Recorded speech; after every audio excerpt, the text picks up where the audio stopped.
Hey guys, T-Bull here. Today we got a look at the Tier 7 Soviet-Russian cruiser, Chapayev. Kuznetsov on the screen here. I haven't really fiddled with this too much, aside from the Tier 4, which you want to focus more on the AP. This build has been what I've been running through up and down the line. Few games that I've had in Chapayev here that I was considering showing for this one. Kind of picked this one. I'm not going to call it run-of-the-mill. It's still pretty good in terms of damage and score, but it's not my highest in either. It does highlight a few things though, a few capabilities of the ship, and it kind of shows how I think you should play it. I got one other really interesting game here, one of my better comebacks. I'm in talks with another content creator that you guys are familiar with. We're talking about doing another collaboration here, so we might do a swap. Maybe I'll see if he wants to do the Chapayev video. If not, then I'll put that one up because it's a good game as well. So look out for some double dose of the Chapayev coming up here in the near future. Anyway, here we are in Haven, capture the base mode. So this side is now kind of the weak side. I can't remember if it used to be or not, but anyway, we're gonna angle away here. You can see on the diagram there, very generous firing angles. If you're pointing away from the ship, so we're expecting them to come out there. We're angled against those targets. What you need to notice here is the broadside is pointed to the bulk of their force in the northwest. I'm keeping an eye on that. Normally, if you want to get into a kiting position, you want to kind of point your rear towards the center. You're going to always have two positions early on that can shoot at you. One that you're targeting, and then one that you're not. And usually you want to be angled. You want to have your backside angled at the one you're not shooting at. So when they're shooting and you're not able to keep an eye on them, then you'll just bounce those shells when possible. But because of that big giant landmass there, we can get away with this briefly. Jean Bart does pop up here. We're going to start peppering him down. Now, the angling of the ship, you do have 30 millimeter plating like the Edinburgh. So the front and back, if you're angled steeply at targets and they're hitting you in the hull of the ship, you're going to be... The battleships can't overmatch that until we get the legendary tier battleships like Yamato back in the game. But currently you can really bounce a lot of shells, and we'll see we kind of bully a Colorado here later on, taking advantage of the armor. Again, here we're just primarily trying to be very steeply angled at the Jean Bart. If he shoots at us, not only if he hits us, we're going to mitigate any type of citadel damage or anything like that, but it's also very easy for us to just kind of continue to angle even steeper and kind of dodge those shots. He's not paying attention to us though, so we're just kind of gradually fiddling with our speed here, just in case anyone else is targeting us and we're not paying attention. Kuznetsov's main weakness is he doesn't have Ingenious. Ingenious would be very nice for these line of cruisers because, it's easy to get lost in what you're doing. There we finally do get some incoming fire from that northwest quadrant, and now we have to angle towards them. So this will kind of illustrate what I was talking about earlier. We're still primarily dealing with the Jean Bart at this point in time, but we want to be just ass end towards the secondary threats, and then we'll still be steeply angled at this Jean Bart and minimize our damage vis-a-vis the entire enemy team. Now that I'm watching this replay, I can see this row of ducklings on my team. They're all lined up directly behind that island so they can't spot anyone. They'll be doing that for the remainder of the game, so they're even more potatoey than I initially suspected. Anyways, but yeah, it's so early on. I mean, this is kind of the opening sequence. We got 35, 36k, whatever. We got to fire on this, but looking at that map, because those ducklings aren't really doing much to my west, these two guys to my east are doing something. That Fiji just killed the Atlanta over there, and these guys look like they're actually playing the game to me. So I'm going to go support these guys first. Not only are they appearing to be better teammates to me to support, but if we kill that Jean Bart directly to the north of me, then we'll have the entire east side of the map clear, and then we can get into flanking positions. We could potentially think about putting pressure on the base if need be. We'll keep an eye on the score, see what happens. We can get more passive points by being on their base over time. So there's options that are available by killing this Jean Bart. So that's why we're targeting this ship over here first. You can see at really long range, we're going to be able to actually lob over these high Haven islands. Haven's kind of the ultimate cruiser map that we have right now, at least in my opinion. But anyway, that's now you'll notice they do have a Fiji or whatever that is. Yeah, Fiji pushing in here, and he's going to start catching our attention. We don't need him to get into like close range flanking positions on the rest of the blue team over here. So we're going to hope that my team to the east-northeast can deal with the John Bart, since we've kind of supported them. But we need to get rid of this Fiji here. Flip over to the AP, and these Russian cruisers, the AP penetration holds up very well over range. So due to the fact that they have very quick cycling reloads, and due to the fact that the AP is effective at long range, you want to be testing these shots out. Anytime you got something broadside, fire 1, 2, 3 salvos, see where they're hitting, and then watch the indicators. It's penetration, shatter, over penetration, bounce. You need to know what those mean. Those are that's the order of those icons that pop up every time you hit something. And you got to understand what those AP shells are doing by looking at those. If you're not paying attention to those, you're not getting the feedback you need to really understand, is the AP working or not? Because AP is always the preferred shell if it's effective.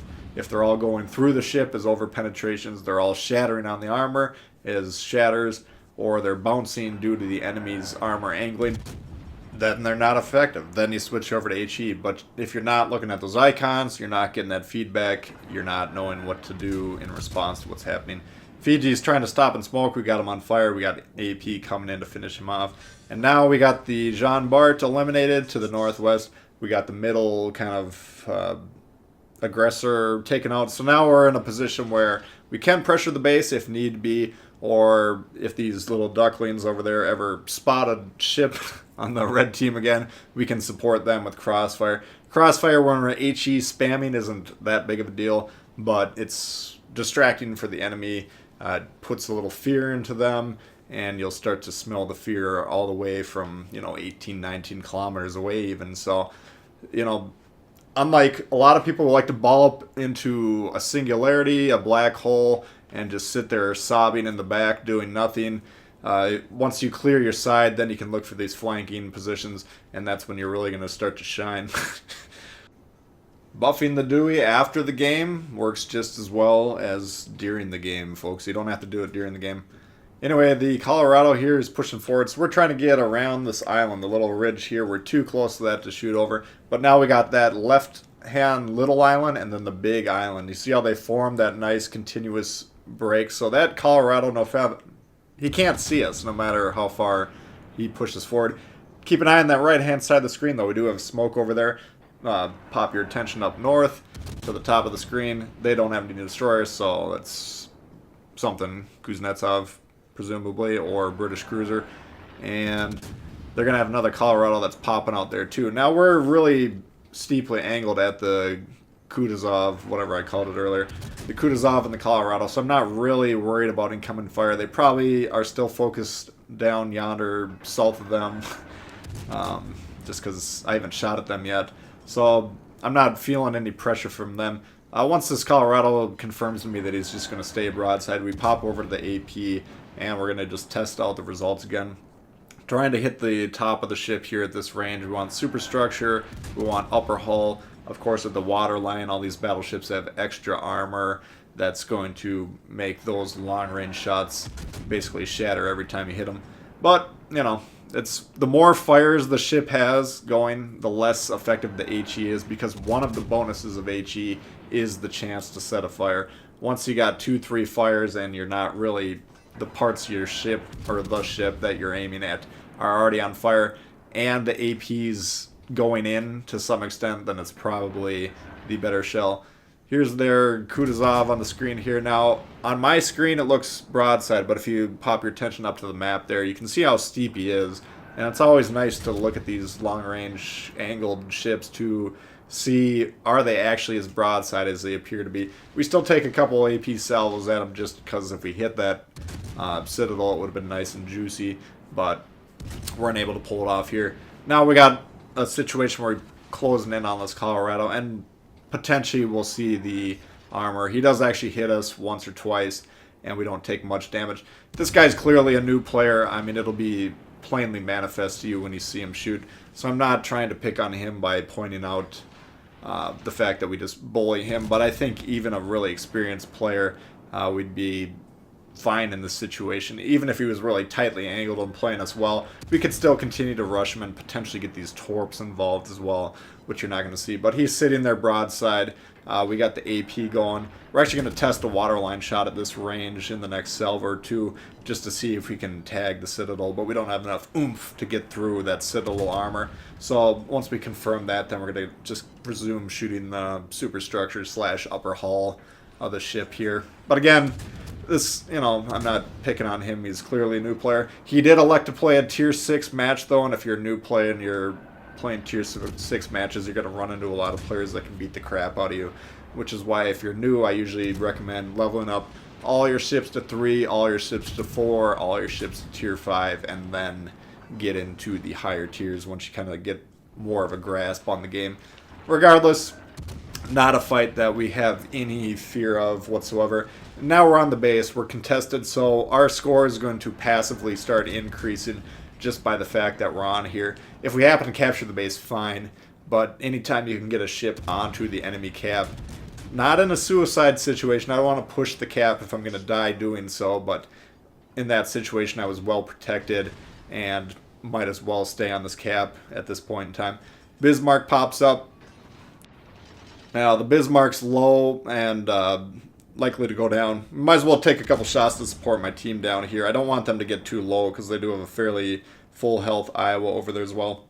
We're angled at that Kutuzov on the enemy screen, or on the enemy team, and he really couldn't see us until we were spotted there. He's just sitting in his cloud, so he's not going to be able to really do much damage to us at all from this angle. Again, if he wants to shoot HE at me, fine. He can set me on fire. He can do a little bit of damage here and there.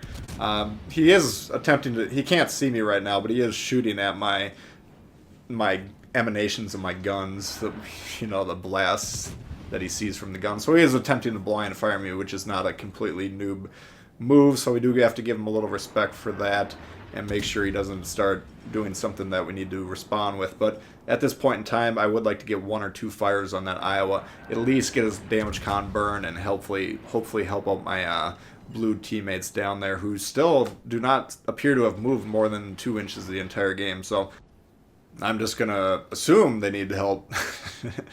But once we we kind of blind fire, return fire at that Kutuzov. He stopped shooting at us. Either he's turning away because the smoke's about to run out. Looks like it did run out. So he's probably stopped firing, A, because he recognized we were a threat. We were as big of a blind fire threat to him as he was to us. So he was probably getting ready for that smoke to go away.